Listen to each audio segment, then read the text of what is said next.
Welcome to the GMAR Vodcast, and I am Scott Bush from the Park Bench, and today my guest is Corey Lamont, and Corey Lamont is the Vice President of Legal and Public Affairs with the Wisconsin Realtors Association, and I might add that Corey has a stellar reputation with our members.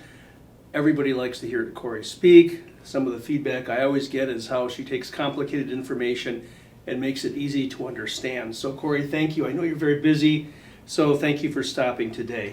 Happy to be here. So we're going to talk about the changes. August 12th has come and gone, and we've kind of gotten through that. Unless you'd rather talk about 1980s movies, for which I know you and I both really like. I would be happy to do Okay. that. Yeah, let's do that. I want my $2. $2. What movie is that? That's the John Cusack movie. Yeah, Better Off Dead. Better Off Dead. Pretty good. Pretty good. Woo, okay. All right. All right.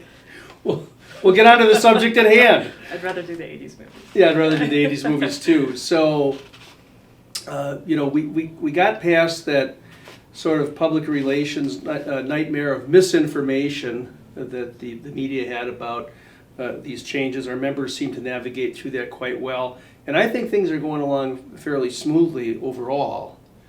But if you could look at the hotline at WRA, what are some of the questions or concerns you think that members might be inquiring about or concerned about? Sure. I think that we are admitting that things are messy. That's just the way change occurs, right? So I'm suggesting we just embrace the mess. We are well ahead as a state compared to many others. We have our state-approved forms. Those were quickly updated to include the settlement language. In addition, we were able to create forms. We also have buyer agencies, so we were well ahead compared to many other states. But just like any learning moment, a few things that I would say we're still having clarity on is the distinction between seller concessions, which is what the seller pays out of pocket, compared to offers of compensation, which is what the seller pays to their listing firm, who then the listing firm pays out to the other firm. So just making those kind of distinctions, and then the different ways and processes in which those can be included in the offer or entered into between the two firms. So those types of conversations tend to be regulars on the hotline. Okay, could you talk about the difference between seller concessions and the, say, a listing broker's offer of compensation that they might make on their website, not in the MLS? Not in the MLS, correct. So when you're in your listing contract with your seller, you have the opportunity to talk to them about the different ways that buyers, agents, or subagents could be compensated, right? And so one of the ways is that the seller could pay out of their own pocket, which is the concessions.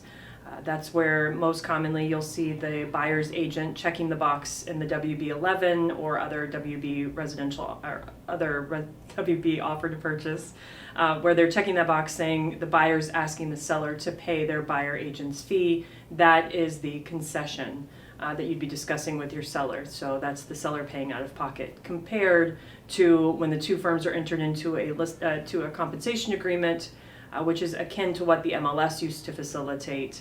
This is that offer of compensation between the two firms. Okay. I've had the question posed to me a few times too. Well, if listing brokers are putting offers of compensation on their website, why is that not unilateral in nature? And I explained that it's not like the MLS where it was contingent upon procuring cause, where you're just casting a net out there to all the other participants. The relationships are more one-on-one now. So if you could elaborate on that a little bit.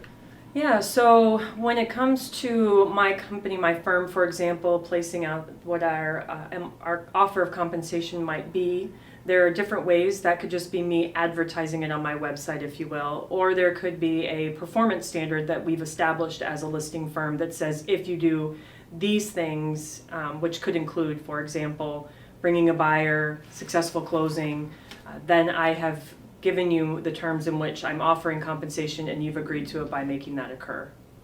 And performance standard, procuring cause is not gone. There seems to be a misconception by some that procuring cause is no longer in play anymore, and that's not really true, right? Because the the standard of performance could be procuring cause. It could be procuring cause, correct. It was always, in the MLS, that's what the standard was. It was kind of pre-built in there. Now, without the MLS offer of compensation, one of the ways that you could create a standard of performance is procuring cause. I will also just add to that, there's also a misconception that you no longer have to arbitrate as a realtor when you're challenging these compensation agreements or these offers of compensation. And as you are well aware, Article 17 requires us as realtors to, or not us, but it requires realtors to arbitrate. So that would continue to be the same process. Thank you.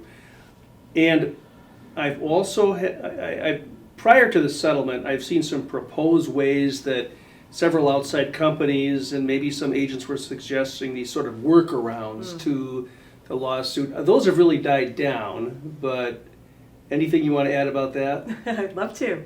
So the team and I have been really cautioning people to don't go out to the internet. Social media, I say, is one of the best and worst things that we've ever had, probably as a society, but certainly in real estate. So Facebook groups, for example, where you're going out and you're searching for information, finding ideas, don't go down that path. Follow your company policy, talk to the WRA's legal team if you're wanting to find a solution. We know the Department of Justice said we're looking for people that are trying to do these workarounds. And we will let you know when we find them. So yeah, don't go. Any plan that someone says from, I don't know, Florida, don't go there. Just follow us, and then we'll find out if it's a good solution. But yeah, those are bad plans. And the Wisconsin Realtors Association has a wealth of information on their website. And if you have any questions, call them. Call the legal hotline there. Yeah. Right? Yes. Go to wra.org/antitrust, and you get all of the resource information you need as a Realtor member.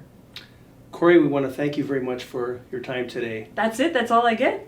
Unless you want to talk more, Oh, please no, go I'm ahead. good. I'm teasing you a little bit. I absolutely have enjoyed this, so thank you for inviting me. You're so welcome. Thank you again for tuning into the Park Bench with Scott Bush. Thank you very much.